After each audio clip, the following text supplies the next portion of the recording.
O repórter Garcia Júnior está ao vivo com o governador Romeu Zema, que vai falar sobre a chuva no estado e toda a situação atual que estamos passando. Vamos lá? Ao vivo. Boa tarde, Garcia Júnior. Seja bem-vindo ao Balanço Geral, assim como o governador do estado, Romeu Zema, ao Balanço Geral, o programa dos Mineiros.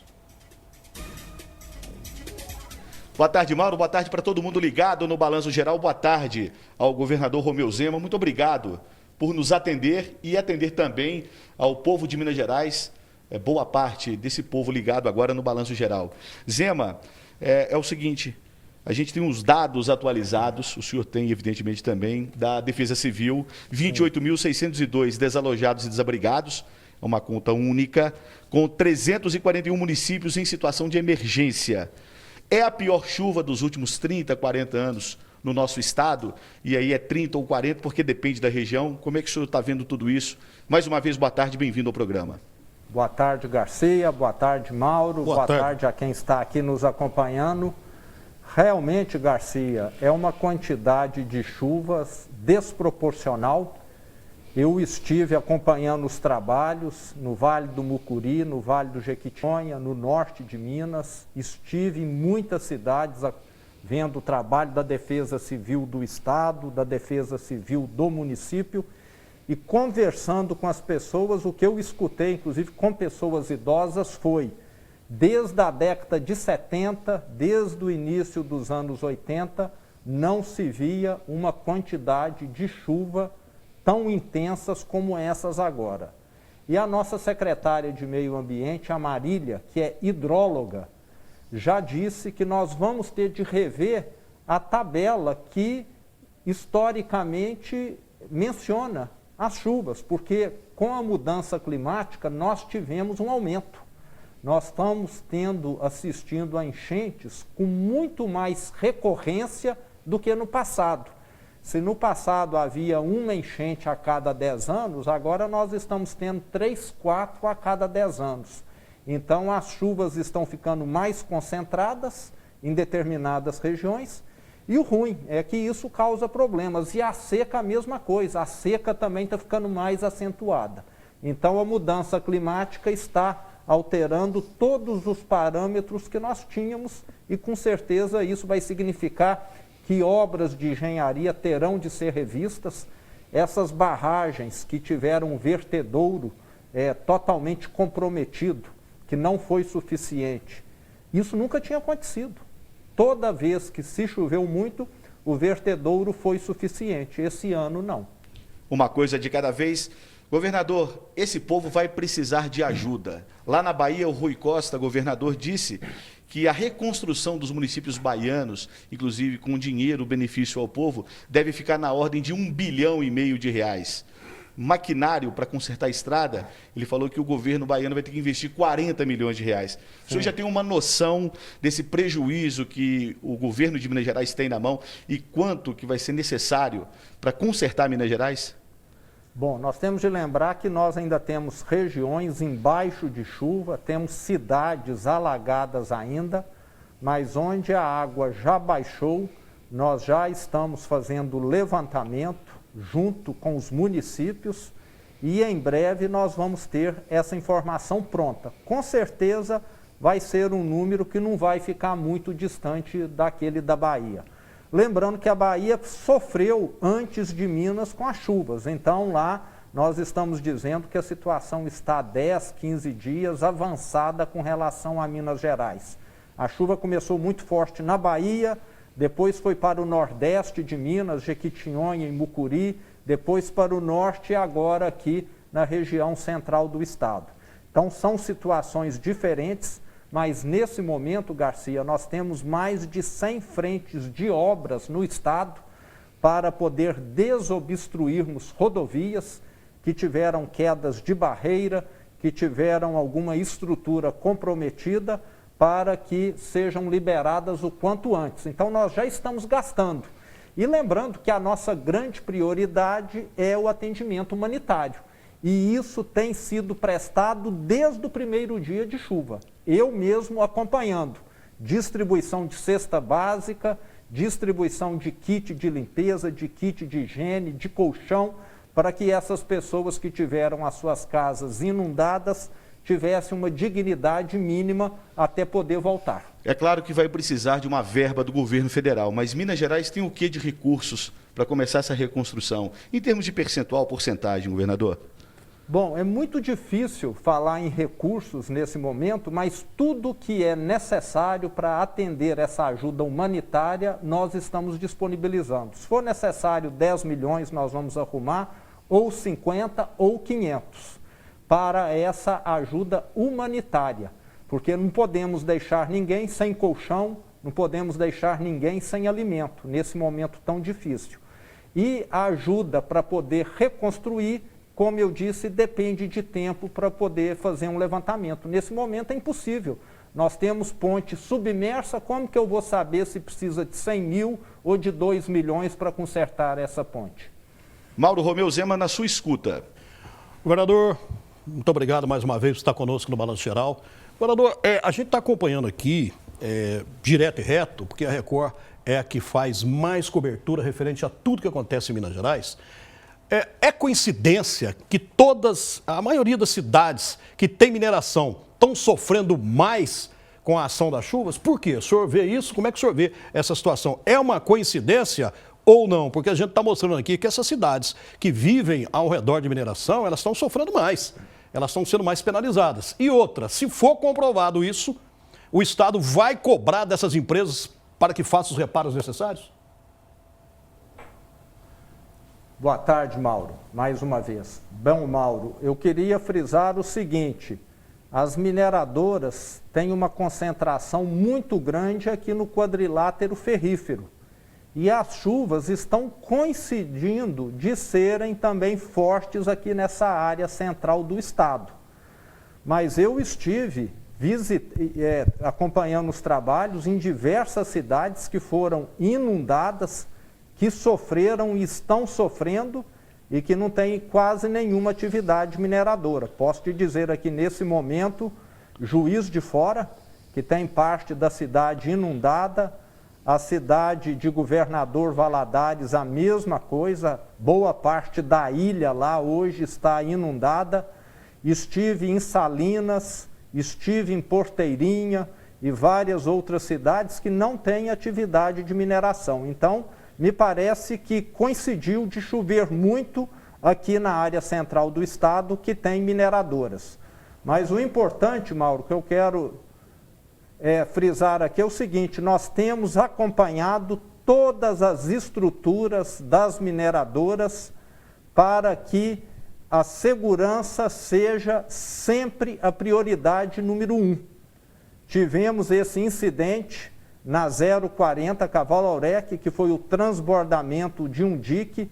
Estávamos acompanhando, tomamos conhecimento imediatamente e também as providências para poder liberar a BR o quanto antes. E esse trabalho continua. Inclusive, ontem nós notificamos todas as mineradoras do estado que têm barragem com algum grau de risco, para que até hoje elas informem a situação dessas estruturas. Então, estamos acompanhando aqui, hora a hora, a situação de todas essas estruturas, para que tenhamos condição de tomar providências caso a gente assista o aumento do grau de risco. Perfeito, porque nós estamos acompanhando algumas cidades que têm mineração e, infelizmente, elas estão passando mais sufocos que outra. Agora, sobre Capitólio, como é que está a situação de Capitólio? O que o Estado vai fazer, o que o Estado está fazendo, qual que é a situação de tudo isso? O que o senhor tem a dizer? Primeiro, eu quero muito lamentar a perda das 10 vidas que nós assistimos nesse final de semana em Capitólio.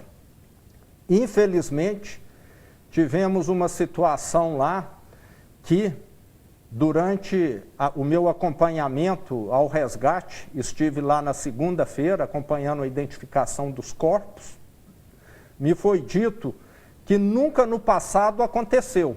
E nós queremos, Mauro, que daqui por diante toda a estrutura semelhante a essa dos cânions, ou seja, penhascos, venham a ter um laudo geológico que acuse o grau de segurança. Muito provavelmente a conclusão que esses geólogos terão após essa análise é que em período de chuva esses locais não sejam frequentados ou até mesmo fiquem inacessíveis, porque existe o risco de deslizamento, a água entra no meio da rocha e ela pode ficar instável, como aconteceu lá. Mas vale lembrar que está sendo feita uma investigação ainda por parte da Defesa Civil, por parte da Marinha, e nós temos de aguardar essa investigação. Mas de antemão eu te afirmo, não será como foi até nesse último sábado, quando aconteceu essa tragédia.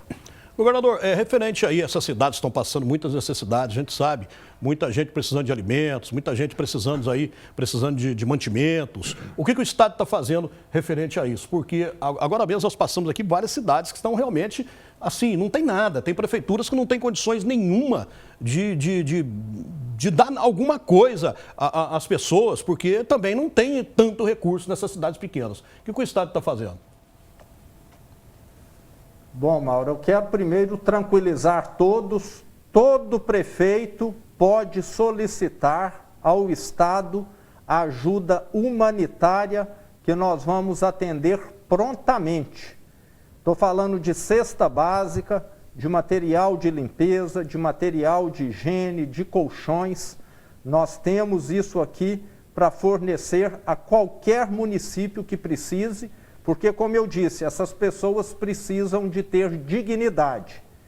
Estamos também, Mauro, ajudando, assessorando principalmente os municípios pequenos no levantamento dos danos às estruturas. Algumas ruas foram carregadas, algumas pontes vão precisar de reparo, e para que isso seja feito, nós temos de atender a burocracia do Estado, que não fui eu que criei. Mas eu só posso mandar dinheiro para uma prefeitura se tiver um laudo que o asfalto arrebentou e que precisa de reparo. Então é necessário que a prefeitura preencha toda essa documentação o quanto antes e envie aqui para nós. Parte desse recurso é recurso federal e aquilo que é mais urgente o Estado se compromete a estar atendendo também.